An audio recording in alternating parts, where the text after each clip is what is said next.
नमस्कार साथियों।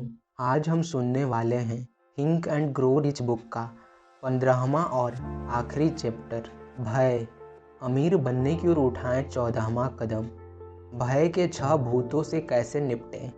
इस पुस्तक में वर्णित दर्शन या थ्योरी को आप कार्यान्वित तभी कर सकते हैं जब आप अपने 3 भयावह शत्रुओं से अपना पीछा छुड़ा लें। वे हैं अनिर्णयात्मकता, संदेह और भय। यदि उन तीनों दुश्मनों में से एक भी ऋणात्मक बोध जीवित रहेगा तो आपकी 6वीं इंद्रिय कभी जागृत नहीं हो सकती। वस्तुतः अनिर्णयात्मकता से भय का बीज पड़ता है, क्योंकि अनिर्णयात्मकता संदेह की जननी है और उनके संयोग से ही भय का जन्म होता है। यह तीनों सदा प्रच्छन्न या छिपे रूप में आपके ही मस्तिष्क में निवास करते हैं। उनको न सिर्फ ढूंढना मुश्किल है, वरन उनको मिटा पाना तो और भी दुरूह होता है। पहले उन भयों की सही प्रकार से पहचान कर लें। 6 मूल भय। यह 6 प्रकार के मूल भय होते हैं जिनके आपसी सहयोग से ज़्यादातर लोग शासित रहते हैं। जिस प्रकार साधारण रूप में यह पैदा होते हैं उनको नीचे दिखाया गया है। विपन्नता या गरीबी का भय, आलोचना का भय, खराब सेहत का भय, किसी का प्रेम खोने का भय, वृद्धावस्था का भय, मृत्यु का भय। ऊपर की 3 भय तो किसी की भी चिंताओं का मूल कारण होता है। बाकी जो भी भय होते हैं वे उन्हीं 6 मूल भयों की शाखा प्रशाखा के रूप में वर्गीकृत किए जा सकते हैं। समय समय पर यह भाव अपना वर्चस्व दिखाते रहते हैं। यदि मंदी में गरीबी का भय समग्र विश्व को सालता है तो विश्व युद्ध में मृत्यु का भय सबको आक्रांत किए रहता है, तथा फिर महामारी इत्यादि के समय सेहत बिगड़ने का भय आपको भयभीत किए रहता है। लेकिन स्पष्ट समझ ले कि भय एक मानसिक स्थिति मात्र का परिचायक है। सभी जानते और समझते हैं कि अच्छे डॉक्टर और वैद्य ज़्यादातर बीमार नहीं पड़ते, क्योंकि वे स्वयं को रोग भय से मुक्त रखते हैं। जिस प्रकार हमारे धनात्मक भाव भी मन से ही पैदा होते हैं, उसी प्रकार यह भय भी मन से ही पैदा होते हैं। पहले एक भ्रांत धारणा के कारण मन में भय पैदा हो जाता है, फिर उसका कारण बाहर ढूंढा जाता है। गरीबी का भय। गरीबी और अमीरी में कोई समझौता नहीं हो सकता। उन दोनों का रास्ता एक दूसरे से बिल्कुल विपरीत है। यदि आप धनी या अमीर होना चाहते हैं तो आपको वह परिस्थिति या राह चुनने से बाज आना ही चाहिए जो गरीबी की तरफ ले जाती है। अमीरी का रास्ता चुनना है तो पहले उसके लिए इच्छा पैदा करें, लेकिन उसके लिए आपकी इच्छा स्पष्ट और आकलन योग्य का मात्रात्मक होना जरूरी है।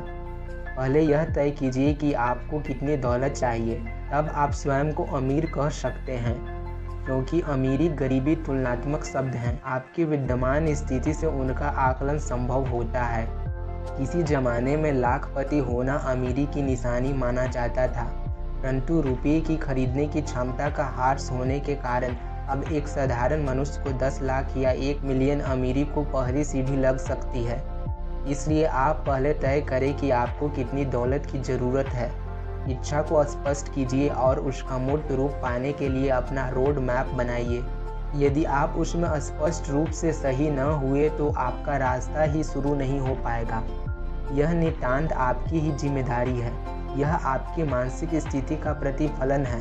और मानसिक स्थिति क्या है? वही जो आप सोचते हैं, निर्धारित करें। उसी प्रकार गरीबी का भय भी आपकी एक मानसिक स्थिति मात्र ही है। उसका कोई क्रय विक्रय नहीं हो सकता। यह तो स्वयं ही सृजित की जाती है। अब यदि आपके मन में गरीबी का भय है तो आपकी मानसिक स्थिति कोई निष्पक्ष आकलन नहीं कर सकता। एक बेहद भूखे आदमी की साधारण खुराक का आकलन उसकी वर्तमान स्थिति से नहीं हो सकता। लेकिन यदि पहले से ही गरीबी का भय विद्यमान है तो आप अपनी जिम्मेदारी कैसे पूरी कर सकते हैं? क्या बहते हुए पानी में कोई रेखा खींची जा सकती है? यह गरीबी का भय है जो आपकी तर्क शक्ति, कल्पनाशीलता, आत्मविश्वास, उत्साह इत्यादि सबको खत्म कर देगा। एक बार कैसे भी भय मन में बैठ जाए तो आपकी पूरी शख्सियत फीकी पड़ जाती है। खास तौर पर गरीबी का भय सबसे घातक भय होता है, इसलिए भयों के वर्ग में उसको पहला स्थान दिया जाता है। इस भय पर काबू कर पाना सर्वाधिक कठिन काम है। यहाँ गरीब का अर्थ साधनहीनता समझे और अमीरी का मानो साधन संपन्नता। यदि आपकी इच्छा पूर्ति के लिए हर तरह की सुविधा और साधन उपलब्ध हैं तो आप अमीर हैं, नहीं तो गरीब। आज के युग में गरीबी से बड़ा कोई अभिशाप नहीं। एक पुरानी कहावत है कि सारे गुण अवगुण का निर्णय आपके पास होने या न होने से ही होता है। चाहे कितना भी गुणवान व्यक्ति क्यों न हो, यदि उसके पास धन साधन नहीं है तो उसकी कद्र नहीं होती। उन्हीं समाजगत धारणाओं के कारण गरीबी सबसे बड़ा अभिशाप समझा जाता है। वे जो जाहिर तौर पर गरीबों की हिमायत का ढोंग करते हैं, लगातार प्रयत्न करते रहते हैं कि कैसे अमीर बने। गरीब कोई होना नहीं चाहता, फिर भी गरीबी फैलती जाती है। उसका कारण है हम गरीबी लाने के लक्षणों से अनभिज्ञ रहते हैं। जिस प्रकार बाढ़ का पानी घरों में चुपके से प्रवेश करता है, वैसे ही एक दिन हमको मालूम होता है कि हम गरीब हो चुके हैं। इसलिए पहले गरीबी लाने वाले भयों के लक्षणों को पहचानना जरूरी है। गरीबी के भय के स्पष्ट लक्षण: उदासीनता। इसका साधारण रूप में महत्वाकांक्षा की अनुपस्थिति, गरीबी सहने की स्वीकार्यता और बिना किसी ऐतराज के जीवन में जो प्राप्त हो जाए उसको निभाने का भाव, मानसिक और शारीरिक आलस इत्यादि को स्पष्ट किया जाता है। इसी के कारण आदमी में पहल करने की चाह, कल्पना, उत्साह और आत्मसंयम पर ताला लग जाता है। अनिर्णयात्मकता माने खुद सोचने समझने के बजाय दूसरों की सोच के द्वारा नियंत्रित होने को एक आलसपूर्ण इच्छा। ऐसे लोग हमेशा तलाशबीन होते हैं, किरदार नहीं। संदेह की बहुलता, बहानेबाजी, अपनी अक्षमता या असफलता दिखाने के लिए हर बात में संदेह के चश्मे से देखना तथा अपनी योग्यता को भी न परखने की आलसी चाह। चिंतित रहना, उसकी शुरुआत तो होती है दूसरों के दोष ढूंढने से, आय से ज़्यादा खर्च करने से, शराब और नशे की दवाइयाँ का सहारा लेने से, गलत करने से। घबराहट एवं आत्मविश्वास और संयम की कमी परेशान करती है। अति सावधान रहने की प्रवृत्ति, हर स्थिति का ऋणात्मकता पूर्ण आकलन, सदा असफलता और हार की कल्पना करना बजाय अपनी योजना की सफल बनाने हेतु जमकर प्रयत्न करने के। ये लोग सदैव ध्वंस और असफलता को भावना से आक्रांत रहते हैं। ऐसे लोग सदा उनका हवाला देते हैं जो असफल हुए और कभी उनकी बात नहीं करते जो सर्वदा विपरीत परिस्थिति में भी कामयाब हो पाए थे। छिंद्रान्वेषण उनकी आदत होती है और सदैव निराश रहना प्रवृत्ति। टालम टोली करना, उसके बारे में पहले भी उल्लेख हो चुका है। टालना उनकी आदत का एक हिस्सा बन जाता है। आज का काम ये कल पर इसलिए टालते हैं कि परिस्थिति सुधरेगी, परंतु चूंकि परिस्थिति में कोई सुधार लाने का प्रयत्न ही नहीं करते, इसलिए जरूरी काम सदैव मुलतवी ही रहता है। स्वाभाविक है कि उन लोगों को असफलता कभी भी नहीं मिल पाती और यह गरीबी ही झेलते रहते हैं, कारण उनकी अपनी ही करनी है। यह कभी उन लोगों का साथ रहना नहीं चाहते जो अपने प्रयत्न से अमीर हुए हैं, क्योंकि उनसे मिलने में हीनता का एक भाव सामने आने लगता है। परिणाम स्वरूप ये कभी भी गरीबी के दलदल से बाहर नहीं आ पाते। धन दौलत की ही कामना क्यों? कई पाठकों के मन में यह प्रश्न उठ खड़ा होगा कि मैंने यह किताब सिर्फ धन दौलत की प्राप्ति को ही लेकर क्यों लिखी है? आखिर पैसा ही तो सब कुछ नहीं है। जीवन में ऐसी कई समृद्धियां हैं जो पैसा नहीं खरीद सकता। हर तरह की खुशी उपलब्ध कर पाना पैसे के बस की बात नहीं। यह ठीक है और मैं भी उन तथ्यों को नकारता नहीं। पैसा वाकई खुदा नहीं है, पर व्यवहारिक स्तर पर देखें तो पैसा खुदा से कमतर भी नहीं है। धन की समृद्धि पहली समृद्धि है। जब पेट में रोटी होती है तब ही देह के नंगेपन का मान होता है। रहने सोने की शानो शौकत दिमाग में आती है। यह करेंसी नोट और सिक्के वह साधन उपलब्ध करते हैं जिनकी कृपा से बड़ी विपन्नता संपन्नता में परिवर्तित हो जाती है। इसलिए गरीबी का भय सर्वाधिक कांपने वाला भय होता है। इसलिए यह पुस्तक लिखी गई है कि पहले आपको जीवन की एक मूलभूत समृद्धि हासिल करने का रास्ता सुझाया जाए, बाकी सब तो बाद में भी प्राप्त हो सकता है। यदि धन दौलत की जरूरत उतनी अपरिहार्य न होती तो विश्व का इतिहास ही कुछ अलग होता। न भाई भाई का कातिल होता, न माँ अपने बच्चे को बेचती। इसलिए उसका उपचार हर व्यक्ति का पहला उद्देश्य होता है। स्त्री अपनी विपन्नता ज्यादा अच्छी तरह छिपा लेती है। यद्यपि स्त्री स्वभावतः कोमल और नजाकत वाली मानी जाती है, परंतु यह भी सत्य है कि प्रतीक्षा या बर्दाश्त करने का मादा जितना स्त्री में होता है उतना पुरुष में नहीं। बड़ी से बड़ी परिस्थिति में भी वह निर्वाह कर सकती हैं, परंतु पुरुष उसकी तुलना में जल्दी टूट जाता है। आप इस बात को एक धारणा से स्वयं समझ सकते हैं। आप शहरों में कहीं भी देखें, स्त्री भिखारियों की संख्या सदैव पुरुष भिखारियों से कम ही रहती है। कुछ लोग तर्क कर सकते हैं कि स्त्री के पास शरीर रूपी धन होता है, जिसके जरिए वह जरूरी साधन पैदा कर सकती है, परंतु यह सदैव और हर मामले में सत्य नहीं होता। असली कारण है स्त्री का पुरुष से ज्यादा उद्यमी होना। वह अपनी हर योग्यता का आखिरी कतरा तक लुटाकर कुछ न कुछ पैदा करती रहती है, जबकि पुरुष उन्हीं परिस्थितियों में शीघ्र हथियार डाल देता है। आलोचना का भय। इस भय का संचार मानव मन में कैसे हुआ उसका कोई स्पष्ट उत्तर नहीं है, परंतु उतना तो निश्चित है कि यह भय तब मानव में बैठने लगा होगा जब उसने सामाजिक रूप में एक साथ समूह में रहना प्रारंभ किया होगा। कुछ लोगों की मान्यता है कि उस भय की शुरुआत तब से हुई जब से राजनीति एक पेशे के रूप में उभर कर आई। कुछ लोगों की यह भी मान्यता है कि जब स्त्रियों ने अपने पहनावे को दिखाने की शुरुआत की थी, तब से उस तरह की आलोचना की शुरुआत हुई। जहाँ तक उस पुस्तक के लेखक का मत है, आलोचना का भय तब से मानव मन में बैठने लगा जब उसके मन में ईर्ष्या या डाह का संचार हुआ। विज्ञापन की भाषा में कहा जाए तो यूं कह सकते हैं कि आलोचना की शुरुआत उसकी कमीज मेरी कमीज से ज्यादा कैसे है। वस्तुतः आलोचना के भय के कारण ही फैशन की शुरुआत हुई। दूसरों से बेहतर लगने की चाह ने एक ऐसी प्रक्रिया का सूत्रपात किया जो नित नवीनीकरण की ऑक्सीजन पर जीवित रह पाती है। सिर्फ फैशन ही नहीं, मनोविज्ञान के महारथी मानते हैं कि आलोचना का भय ही रीति रिवाजों के नियम बनाता है। लोग रीति का पालन इसलिए करते हैं कि दूसरों की आलोचना के केंद्र न बने। यद्यपि रीति का पूरा पालन हुआ कि नहीं, यह आलोचना का एक नया आयाम हो सकता है, जो एक अलग विषय है।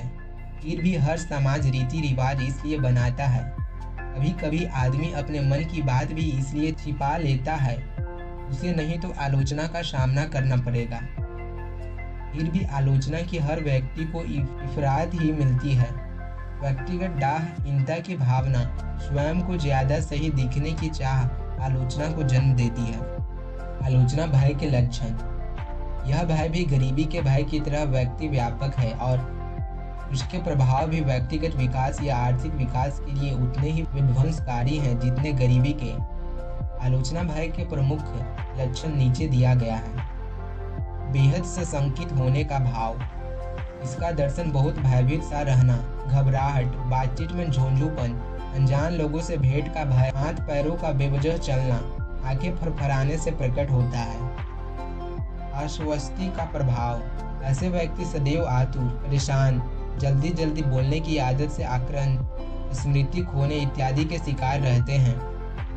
ढूलमूल व्यक्तित्व, अनिर्णयात्मकता, चेहरे पर हवाई सी उड़ान, सीधी बात न कह पाने की क्षमता, विषय को भटका देने की प्रवृत्ति और दूसरों की हाँ में हाँ मिलाना, चाहे उनके तर्क से आश्वस्त हो या न हो। हीनता की भावना। आलोचना का भय सबसे ज्यादा उन्हीं लोगों को परेशान करता है। हीन भाव से ग्रसित होने के कारण ये लोग स्वयं ही अपने आप को हीन दीन समझते हैं। उन पर यदि उनकी कोई आलोचना होती है तो ये बेहद घबरा जाते हैं। अपनी हीनता की भावना को यह बड़ी बड़ी बातें और बड़बोलेपन की आड़ में छिपाना चाहते हैं, परंतु ऐसा करने में ये और ज्यादा एक्सपोज्ड हो जाते हैं। उदाहरण के लिए मान लीजिए कि किसी व्यक्ति की अंग्रेजी कमजोर है। ऐसा व्यक्ति बातचीत में जरूर बड़े बड़े अंग्रेजी के शब्दों का उच्चारण कर दूसरों पर प्रभाव डालने का प्रयत्न करेगा, परंतु प्रायः शब्दों का गलत प्रयोग और गलत उच्चारण उसे और हास्यास्पद बना देगा। फिजूल खर्ची। ऐसे व्यक्ति प्रायः जरूरत से ज्यादा धन खर्च अपनी हीन भावना को ढकने का प्रयास करते हैं, परंतु उनकी हीन भावना तो कम नहीं होती, सिर्फ आर्थिक स्थिति विपन्नतर होती जाती है। दूसरों पर हावी होने की प्रवृत्ति उन्हें अपनी कमजोरियों के कारण और गर्भ में ढकेलती जाती है। पहल की कमी। आगे बढ़कर मौकों से फायदा न उठा पाने की भीरुता, अपने विचारों के प्रति आश्वस्ति का अभाव, प्रश्नों का टारू जवाब देने का स्वभाव और हर काम में एक भौरापन उसके खास लक्षण बनते जाते हैं। महत्वाकांक्षा का अभाव, मानसिक और शारीरिक आलस, निर्णय लेने में देरी करना, दूसरों के प्रभाव में जल्दी आ जाना, पीठ पीछे बुराई करना, हार को अपना प्राप्य समझने का स्वभाव, थोड़े से विरोध पर ही मैदान छोड़ने का उद्यम करना, बातचीत में चाक चौबंद न रहना, प्रायः उनके लक्षण होते हैं जिनके सामने न कोई महत्वाकांक्षा होती है, न कोई आगे बढ़कर अपना नाम बढ़ाने की चाह, और दूसरों के दोषारोपण में ऐसे लोग बड़े निशांत होते हैं। खराब सेहत का भय, उसका सीधा संबंध भौतिक और सामाजिक विरासत में खोजा जा सकता है। यद्यपि अच्छी सेहत सभी को प्रिय होती है, पर कुछ लोग अपने बीमारी सूंघते फिरते हैं। जरा खांसी होते ही ये लोग इतने चिंतित हो जाते हैं मानो टीबी या निमोनिया ने जकड़ लिया है। ऐसे लोग प्रायः अपनी बीमारी से आक्रांत ही रहते हैं। यदि कोई कह दे कि आपका स्वास्थ्य ठीक है तो बुरा भी मान जाते हैं। अंग्रेजी में भय से ग्रसित लोगों के लिए शब्द है हाइपोकॉन्ड्रियाक, जिसका मूल अर्थ है काल्पनिक बीमारी से ग्रसित लोग। ऐसे लोग ही नीम हकीमों को रोटी देते हैं। बिना किसी रोग के दवाइयाँ खाना उनका स्वभाव होता है। शहर या देश में भी कोई महामारी फैले, यह उससे पहले संभावित शिकार होने के भय से अपने आप को रोक नहीं पाते। वस्तुतः अपनी कोई कमी छिपाने के लिए ऐसे लोग बीमारी का बाना ओढ़े रहते हैं और सदैव दूसरों की सहानुभूति के पात्र बने रहना चाहते हैं। व्यापार या प्रेम में असफलता, आगे बढ़कर कोई काम न कर पाने का आलस इत्यादि इस भय की जड़ में होता है। ऐसे लोग बीमार तो पड़ना चाहते हैं पर मरना कतई नहीं चाहते, बल्कि शारीरिक अक्षमता या बुढ़ापे का भय उनके इसी मृत्यु भय के साथ जुड़कर उसको और हास्यास्पद बना देता है। उनके खास लक्षण तो नीचे दिए गए हैं, वैसे उनको पहचानना कोई मुश्किल काम नहीं है। खराब सेहत भय से आक्रांत लोगों के लक्षण। स्वतः प्रेरणा, उनके अंदर स्वतः प्रेरणा सदैव ऋणात्मक रूप में ही कार्यरत रहती है। अच्छे खासे शरीर में उनको बुखार का आभास हो सकता है, क्योंकि अंदर से स्वयं को बताते रहते हैं कि देह गर्म हो रही है। ये हर तरह के इलाजों के साथ प्रयोग करते रहते हैं और कभी कभी तो अपनी कल्पित बीमारी का आनंद लेते रहते हैं। काल्पनिक बीमारी का बाना ओढ़ना, ऐसे लोग हाइपोकॉन्ड्रियाक कहलाते हैं। सबसे ज्यादा मजा उनको काल्पनिक रोगों और उनकी भयावहता के बारे में बात करके मिलता है। यह अपने स्नायु इतने कमजोर कर लेते हैं कि कभी कभी तो काल्पनिक रोग उन्हें वाकई में ग्रस लेता है। व्यायाम विमुखता, ऐसे लोग कभी कोई व्यायाम नहीं करना चाहते, क्योंकि लगता है कि व्यायाम से उनका रोग और बिगड़ जाएगा। घर में पड़े रहना और दवाइयों के बारे में पढ़ना या चर्चा करना उनका प्रिय पास टाइम या शगला होता है। रोग प्रवणता, बुरी या खराब सेहत का भय उनको उतना सताता है कि उनके शरीर का रोगों के प्रति सहज प्रतिरोध भी कम हो जाता है और उनका शरीर वाकई में रोगों से ग्रसित होने लगता है। यदि सर्दी बढ़े तो सर्वाधिक शीघ्रता से जुकाम, खांसी, बुखार के शिकार हो सकते हैं। फिर बीमारी का भय उनके गरीबी के भय को और बढ़ा देता है, क्योंकि उन्हें लगता है कि अब डॉक्टरों की फीस और दवाइयों के बिल उन्हें और गरीब कर देंगे। कभी कभी तो ये अपने कफन दफन के खर्चे को लेकर भी उदास हो सकते हैं, चाहे उनका रोग असाध्य भी न हो। स्वयं पर तरस खाना, यह एक स्पष्ट लक्षण है जिसकी ज्यादा व्याख्या की आवश्यकता नहीं। मानसिक रूप से रोग ग्रसित होकर ये अपने काम में पलायन करते हैं और फिर कहते रहते हैं कि इस रोग के कारण मैं निकम्मा हो गया हूँ। कभी कभी यह स्वयं पर तरस खाकर दूसरों की सहानुभूति अर्जित करना चाहते हैं, क्योंकि उनको मालूम होता है कि यह दूसरों का ध्यान अपनी तरफ किसी और तरह तो आकर्षित नहीं कर सकते। संयम का अभाव, ऐसे लोग स्वभाव से बरबरा कर काम करते हैं और कोई काम स्थिर चित्त होकर नहीं कर सकते।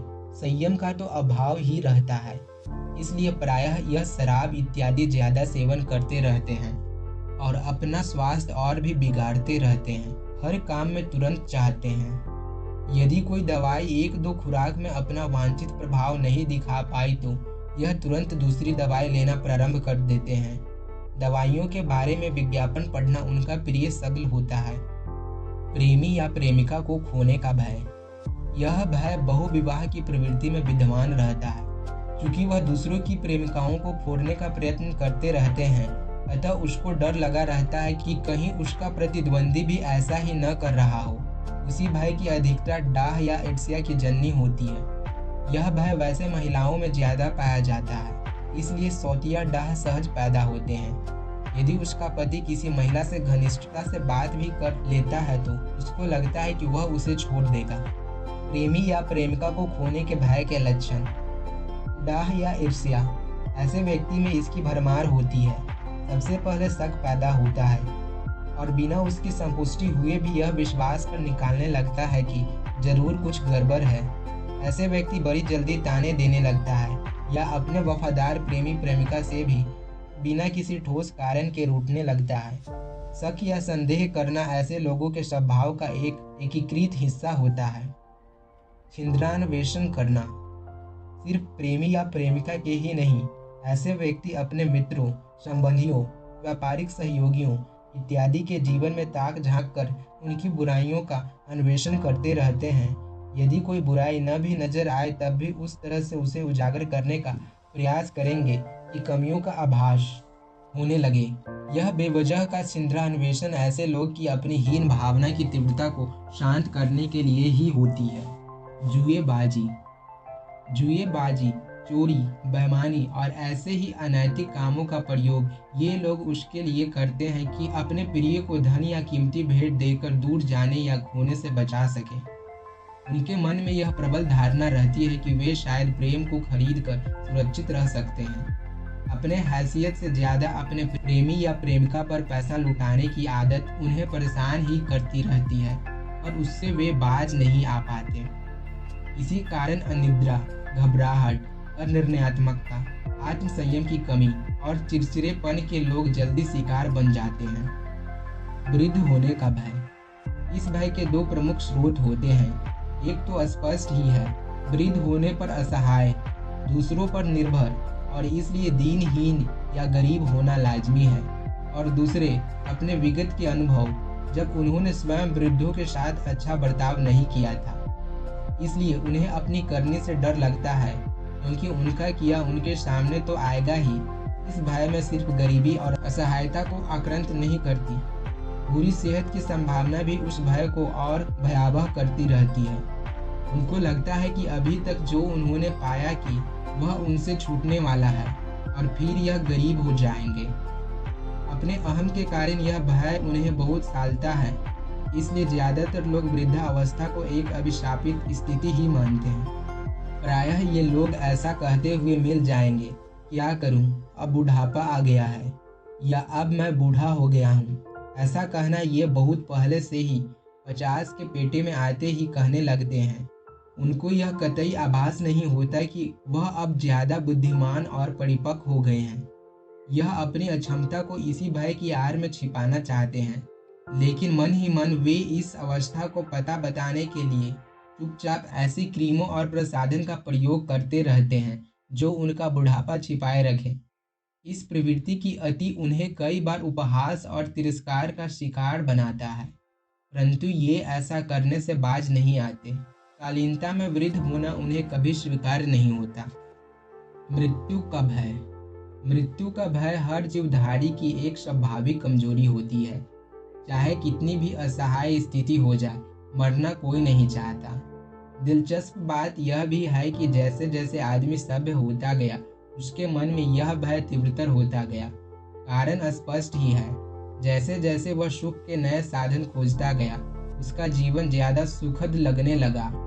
इसलिए उसकी सबसे बड़ी इच्छा यही रही कि कैसे मृत्यु को धता बताया जाए। सारे धर्म शास्त्र अमरता के कई नुस्खे बताते रहते हैं, परंतु कारगरता किसी की भी सिद्ध नहीं हो पाई है। जबकि सत्य तो यह है कि आपकी मृत्यु से कभी मुलाकात ही नहीं होती। जब तक सांस चल रही है तब तक मृत्यु दूर ही है। जब शरीर में मृत्यु का प्रवेश होता है तब आप उसमें नहीं होते। फिर भी मृत्यु का भय सभी पर हावी रहता है। लाखों देवताओं और ईश्वरों की कल्पना इसलिए की गई है। हर एक से उम्मीद की जाती है कि वह मृत्यु से बचाएगा। यही वह यक्ष प्रश्न है जो सभी को ज्ञात है कि मृत्यु से कोई नहीं बच सकता, परंतु सभी ऐसे जीते हैं मानो वो कभी मरेंगे ही नहीं।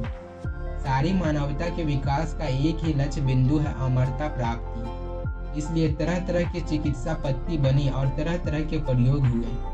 फिर जब लगने लगा कि मृत्यु असंभव भावी है और अपरिहार्य है, तो मृत्यु के पश्चात की स्थितियों की कल्पना होने लगी तथा स्वर्ग और नर्क का सृजन हुआ।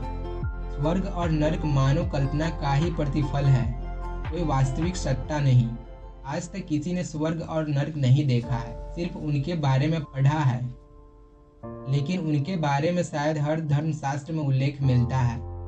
वस्तुतः यह भय निराधार है। मृत्यु तो आएगी ही, जो पैदा हुआ है वह मरेगा ही। यह विश्व मृत्यु लोक इसलिए कहा जाता है क्योंकि यह सृष्टि का नियम है। कोशिश तो यह होनी चाहिए कि जब तक जिए सुख में जिए, साधन संपन्नता होकर, अमीर होकर जिए। जीवन तो पदार्थ और ऊर्जा के संगम से बनता है। पदार्थ और ऊर्जा दोनों ही अलग अलग अविनाशी है, परंतु उनके संयोगों से बड़ा पिंड नाशवान है, क्योंकि वह दूसरे रूप में प्रकट होता है। सृष्टि का नियम परिवर्तन है। सिवाय ईश्वर के कोई भी अस्तित्व न अविनाशी है, न अपरिवर्तनीय। फिर मृत्यु चेतना का खात्मा नहीं, परिवर्तन है। इसलिए उर्दू अरबी भाषा में मृत्यु के लिए एक शब्द इंतकाल है, जिसका मूल अर्थ लोक परिवर्तन या एक दुनिया से दूसरी दुनिया में पहुंचना। मृत्यु को चीर निद्रा भी कहा जाता है। चीर निद्रा अर्थात लंबी निद्रा, वह सुसुप्तावस्था जिसमें कुछ भी दुख सुख का आभास नहीं होता, महसूस होता है एक अपरिवर्तनीय आनंद। तो इससे क्या डरना। मृत्यु भय के लक्षण। ऐसे लोग सदा मृत्यु के बारे में सोचते रहते हैं। यह सोचते हैं कि उनके चले जाने से परिवार वाले कैसे प्रतिक्रिया दें, किस प्रकार उनकी बीवी बच्चे इस आघात को सहेंगे, और ये बातें सोच सोचकर वह कल्पना में भी आंसू बहाते रहते हैं। ऐसे लोगों के पास जीने का न कोई उद्देश्य या लक्ष्य होता है, न उत्साह। मृत्यु का भय जीतने का सबसे बड़ा हथियार एक ऐसी इच्छा पैदा करना है जिसको पूरा करने के लिए आपके जीवन में पुनः उत्साह का संचार हो। यदि आप अपने को व्यस्त रखेंगे तो ऋणात्मक विचार आएंगे ही नहीं। यदि आप बीमारी से जल्दी ग्रस्त हो जाते हैं तो पहले आप बीमारी को दूर भगाना सीखें। संतुलित भोजन करें, व्यायाम करें और नित्य का अपना एक लक्ष्य रखें। याद रखें, पहला सुख निर्मल काया होता है। यदि आप इस कमजोरी में पार पा सके तो मृत्यु भय स्वतः ही समाप्त हो जाएगा। इस संदर्भ में एक दृष्टांत बड़ा रोचक सिद्ध होगा। एक बार मैं कुछ फांसी पाए गए कैदियों से साक्षात्कार करने पहुंचा। वे 8 थे और शीघ्र ही उन्हें फांसी होने वाली थी। मैंने सबसे पहले उस व्यक्ति का इंटरव्यू लिया जिसको उस शाम को ही फांसी लगने वाली थी। जब मैं उसकी कोठरी में गया तो उसकी मुख मुद्रा संतोष और आह्लाद से पूर्ण थी। मुझे काफी आश्चर्य हुआ। मैंने सोचा, यह आदमी जो कल की सुबह नहीं देखेगा, उतना निश्चिंत और प्रसन्न कैसे हो सकता है। और कुछ बातें करने के बाद मैंने यही प्रश्न उसके सामने रख दिया। प्रश्न सुनकर वह मुस्कुराया और बोला, मेरा बीता हुआ हर दिन मेरी मौत के समान ही था। पता नहीं कैसे अपना पेट भरना, अपने परिवार का पालन पोषण करना और ऐसे ही कष्ट से भरा हुआ कर्तव्यों में मैं पिसता रहा। एक दिन भी चिंता रहित नहीं बीता। एक चिंता खत्म हुई तो उसकी जगह 2 खड़ी हो गई। अब जब मैं मर जाऊंगा, न कोई भाग दौड़, न आपाधप्पी, न झगड़ा, न फसाद, न कोई जिम्मेदारी, न कोई अपमान, न किसी कर्तव्य का बोझ। ऐसी स्थिति तो मुझे जीवन में कभी भी प्राप्त नहीं हो सकती। तो मृत्यु एक चैन और सुकून का नाम नहीं है क्या? मैं तो यही समझ रहा हूँ और इसलिए निश्चिंत और प्रसन्न हूँ। चिंता की चिता। चिंता वस्तुतः चिता की पहली लकड़ी है। कुछ लोगों का चिंता करना और चिंतातुर रहना स्वभाव बन जाता है। उसको बुढ़मस का प्रतिफल भी कहते हैं, अर्थात बूढ़े आदमी का स्वभाव। ऐसे लोग सबसे ज्यादा खुशी में भी कोई न कोई चिंता तलाश ही लेते हैं। ऐसे लोग वही होते हैं जो अपना दिमाग आमतौर पर खाली रखते हैं, और खाली दिमाग तो शैतान का घर होता ही है। उनका चित्र बड़ा अस्थिर रहता है। उसका मूल कारण उद्देश्यहीनता या लक्ष्यहीनता है। क्योंकि कोई निर्णय नहीं ले पाते तो उनके सामने कोई दिशा भी नहीं होती। कहते हैं कि जब 20वीं शताब्दी के तीसरे दशक के उत्तरार्ध में भयंकर मंदी का दौर आया था, तब अमेरिका में 2 नए प्रकार के रोग पैदा हो गए थे, फियरेजा और वरीआइटिस, जो भय और चिंता, फियर और वरी शब्दों से बनाए गए थे। प्रायः लोग उन्हीं कल्पित रोगों या चिंता में ग्रसित रहते थे। साधन विपन्नता में सिवा चिंता करने के उनके पास कोई विकल्प भी नहीं रह गया था। याद रखें, यदि चिंता की आग एक बार सुलगने लगी तो फिर यह चिता के साथ ही ठंडी होती है। उससे जितनी जल्दी मुक्ति हो सके उतना ही अच्छा है। उससे मुक्त होने का सबसे आसान तरीका है निर्णय लेना। आप अनिर्णय की स्थिति से जितनी जल्दी मुक्त होंगे उतनी ही शीघ्र आप चिंता से भी त्राण पालेंगे। सदा धनात्मक सोच रखें और यही सोचें कि जिसने अभी तक समस्याओं का समाधान करवाया है वह आगे भी करवाएगा। यदि ईश्वर को मंजूर न होता तो क्या आज तक आप जीवित या स्वस्थ रह पाते? जब जीवन में आपके अधीन कुछ भी नहीं है तो सदा उल्टा ही क्यों सोचा जाए? यह क्यों सोचा जाए कि कल मैं बीमार पड़ूंगा या मैं किसी दुर्घटना का शिकार हो जाऊंगा? यह क्यों न सोचा जाए कि कल मुझे 1 करोड़ की लॉटरी मिलेगी या लोग मेरा सम्मान करेंगे? ऐसा सोचना धीरे धीरे आपके अवचेतन में यह विश्वास भरने लगेगा कि जो सबसे अच्छा है वह अभी हुआ नहीं और होने ही वाला है। अपने दिमाग को स्वयं नियंत्रित करना सीखें और जीवन को जीवन की तरह जिए, मौत की तरह नहीं। जब तक आप अपने विचारों पर नियंत्रण नहीं रखेंगे, उनका बार बार गलत रास्ते पर जाना आपके अवचेतन को भी विकृत कर देगा और फिर आप चिंता के उस यंत्रणा चक्र से कभी भी बाहर नहीं आ पाएंगे। आपका भविष्य आपकी करनी में बंद है और करने के संचालक आपके अपने विचार हैं। स्वयं पर विश्वास रखकर आगे बढ़िए और चिंता की आग को अपनी करनी के गंगा जल से शांत कीजिए। आपकी परिस्थिति आपके अनुरूप तभी ढलेगी जब आप उन्हें उस तरह ढालना चाहेंगे। ऋणात्मक भावों के प्रभाव में आने की कमजोरी, शैतान का घर। यह कमजोरी पहले वर्णित 6 भयों से ज़्यादा खतरनाक है। यदि ऐसी कमजोरी आप में आ गई तो सफल होने की संभावना को ही भूल जाइए।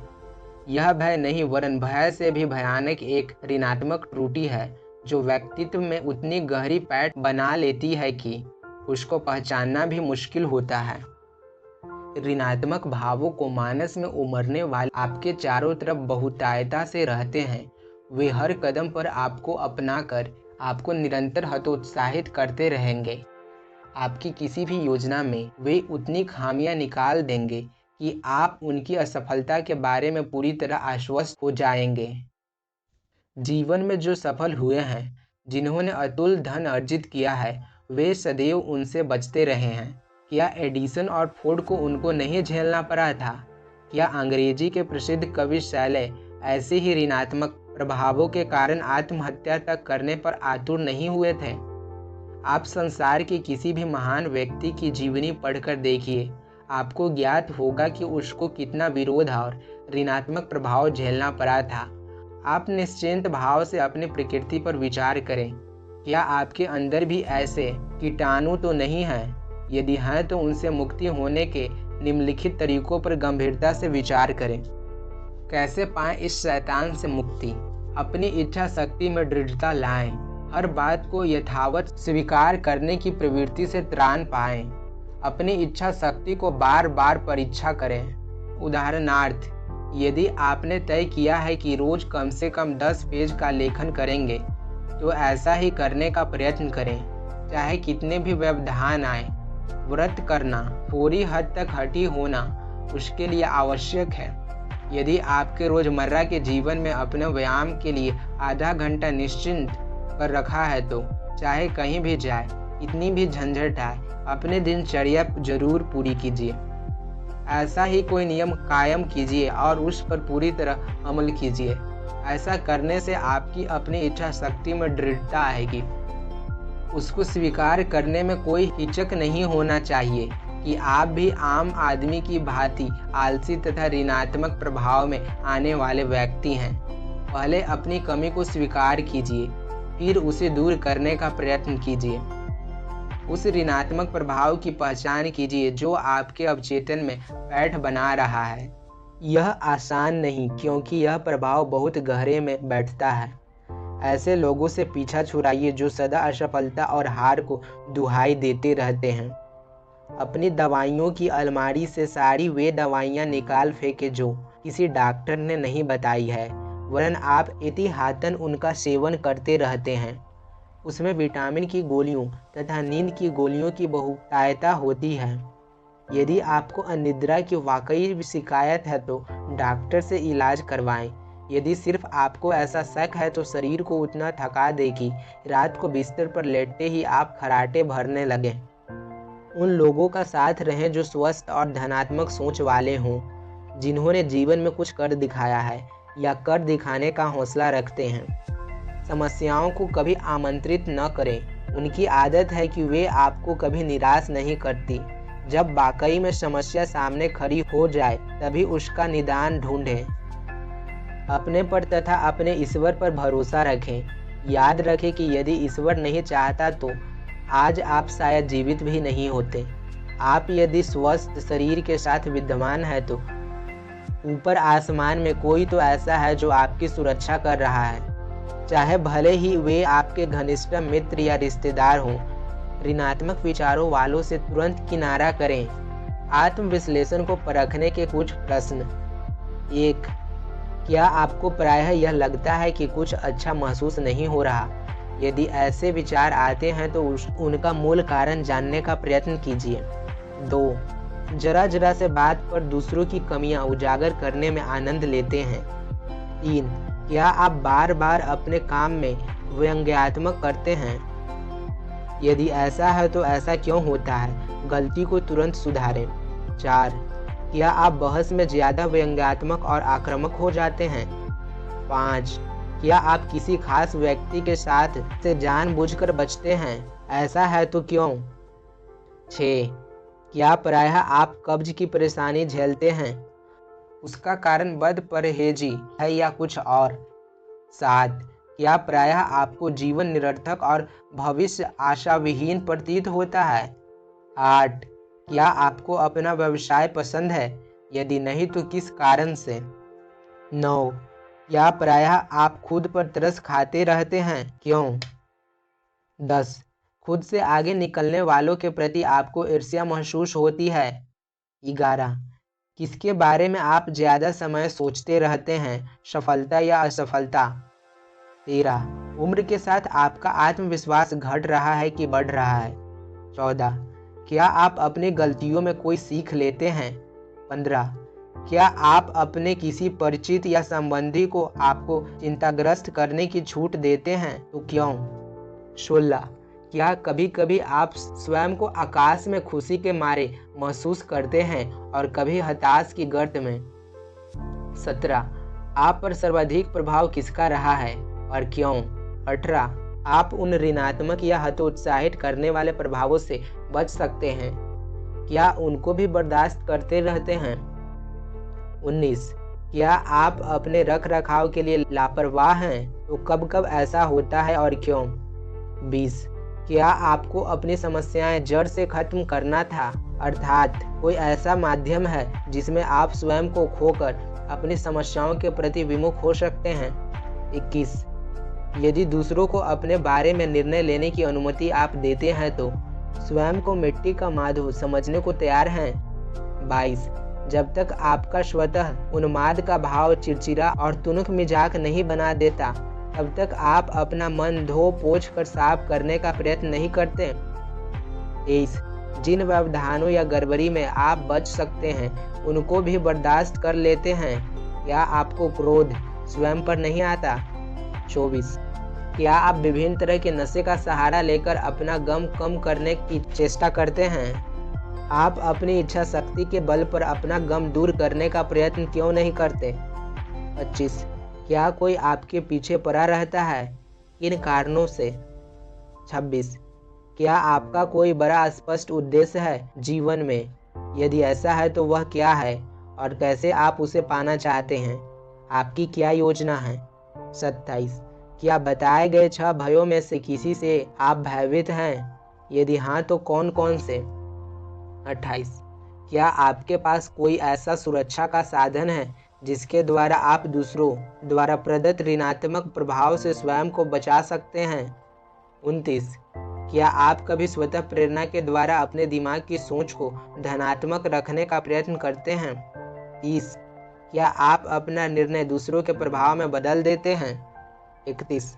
क्या आज आपने अपने ज्ञान वर्धन या विचार श्रृंखला में कुछ खास हासिल किया है? 32. क्या आप अप्रिय स्थितियों से भागने का प्रयत्न करते हैं या उनका जिम्मेदारी पूर्वक जमकर सामना करते हैं? 34. क्या आप अपनी गलती या असफलताओं से कोई सबक सीखने का प्रयास करते हैं या समझते हैं यह आपका काम नहीं है? 35. क्या आप अपने 3 सर्वाधिक घातक अवगुण बता सकते हैं? यदि हाँ तो आपने उनको दूर करने के लिए क्या प्रयत्न किया है? 26. क्या आप ऐसे लोगों को प्रोत्साहन देते हैं जो अपनी चिंताएं आपको बताकर आपसे सहानुभूति अर्जित करना चाहते हैं? 37. क्या हमेशा आपकी उपस्थिति लोगों पर ऋणात्मक प्रभाव ही डालती है? 38. लोगों की किन आदतों से आप सर्वाधिक चिढ़ते हैं? 39. क्या आप अपनी स्पष्ट राय रखते हैं या दूसरों को उनमें परिवर्तन की छूट प्रदान करते हैं? 40. क्या आप अपनी ऐसी स्थिति बना पाते हैं कि ऋणात्मक प्रभाव आपको छू ही न सके?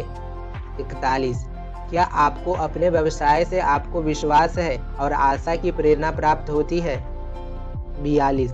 क्या आपके पास इतनी बलशाली आध्यात्मिक चेतना है कि आप हर प्रकार के भयों से अपने दिमाग को मुक्त रख सकते हैं? 43. क्या आपकी धार्मिक मान्यता आपके दिमाग को धनात्मक रखने में सहायता करती है? 44. क्या आप लोगों की चिंताओं को बांटना अपना कर्तव्य समझते हैं? यदि ऐसा है तो किस लिए? 45. क्या आप संगति के असर के सिद्धांत के कायल हैं? तो आपने अपने मित्रों से क्या हासिल किया है? 46. क्या आप अपनी संगति और अपने द्वारा अनुभूत दुखों में कोई सूत्र जुड़ा समझते हैं? अर्थात क्या आपकी संगति आपको ज़्यादा दुख देती है? 47. क्या आपका कोई निकटतम मित्र आपके ऊपर ऋणात्मक प्रभाव छोड़ने के कारण जानी दुश्मन सा प्रतीत होता है या हुआ है? 48. आपके पास क्या पैमाना है यह तय करने का कि कौन आपका वाकई में सहायक है और कौन काम बिगाड़ने वाला? 49. क्या आपके घनिष्ठ मित्रगण आपसे मानसिक रूप में ज़्यादा विकसित हैं या अविकसित? 50. अपने 24 घंटों में कितना समय आप निम्नलिखित काम या गतिविधियों में बिताए हैं? आपका व्यवसाय, निद्रा, खेलकूद और आराम, मनोरंजन में, उपयोगी ज्ञान हासिल करने में, बिल्कुल समय की बर्बादी में। 51. आपके जान पहचान वाले लोगों में कौन आपको प्रोत्साहित करते हैं, आपको सावधान करते हैं और तो उत्साहित करते हैं, हर तरह से आपकी सहायता के लिए तत्पर रहते हैं? 52. आपकी सबसे बड़ी चिंता क्या है? क्या कारण है आपके द्वारा इसे सहन करने की? 53. जब लोग बेमांगे आपको अपनी सलाह देते रहते हैं तो आप उसे चुपचाप स्वीकार कर लेते हैं या उनका उद्देश्य विश्लेषित करने का प्रयत्न भी करते हैं? 54. आपकी सर्वाधिक अदम्य इच्छा कौन सी है कि आप अभी उसको तय कर रहे हैं? 55. क्या यह इच्छा आपकी हर कामना या चाह के ऊपर है, अर्थात उसके लिए आप कुछ भी करने को तैयार हैं? 56. आप उसे प्राप्त करने के लिए रोज क्या प्रयास करते हैं? 57. क्या आप अपनी राय जल्दी जल्दी बदलते रहते हैं? यदि ऐसा है तो उसका क्या कारण है? 58. क्या आप कोई काम अधूरा नहीं छोड़ते, जिसको प्रारंभ कर दिया उसको पूरा करते ही हैं? 59. क्या आप दूसरों की व्यापारिक या अव्यावसायिक प्रतिष्ठा, शैक्षणिक डिग्री या धन दौलत के शीघ्र प्रभाव में आ जाते हैं? 60. क्या आप किसी की सामाजिक या व्यापारिक प्रतिष्ठा के कारण लल्ले पप्पे करने में नहीं झिझकते? 61. आपके अनुसार आज जीवित सबसे महान व्यक्ति कौन है, इस मायने में आपसे श्रेष्ठ है? आपने इस प्रश्नों को पढ़ने और उत्तर देने में कितना समय खर्च किया है? कम से कम 1 दिन तो चाहिए उनका विश्लेषण कर ईमानदारी से उनका उत्तर देने के लिए। यदि आपने उन प्रश्नों का पूरी ईमानदारी से जवाब दे दिया है तो आप अपने बारे में किसी भी अन्य व्यक्ति के मुकाबले ज़्यादा जानते हैं। उन प्रश्नों को बार बार पढ़ते रहिए और उनका उत्तर ईमानदारी से जांचते रहिए। कुछ महीनों के बाद आप स्वयं चमत्कृत हो जाएंगे उस अतिरिक्त ज्ञान को प्राप्त कर जो आपने अपने बारे में उन प्रश्नों के उत्तर से पाया है। यदि कुछ प्रश्न ऐसे भी हो जिनका उत्तर आप नहीं दे पा रहे हो तो अपने घनिष्ठ मित्रों से उसका उत्तर प्राप्त करने में सहायता ले सकते हैं, खास तौर से उनसे जो आपकी झूठी खुशामद से कुछ भी नहीं पा सकते। यह अनुभव आपके लिए वाकई चमत्कारिक सिद्ध होगा। याद रखें, आप सिर्फ एक चीज पर ही अपना पूरा नियंत्रण प्राप्त कर सकते हैं, अपने विचारों पर। यह तथ्य आदमी को सर्वाधिक प्रेरणा प्रदान करता है और मानव में स्थित दिव्य चेतना का आभास कराता है, क्योंकि यह सुविधा सिर्फ मानव मस्तिष्क के साथ ही संभव है। चाहे आप अपनी ठोस वसुधा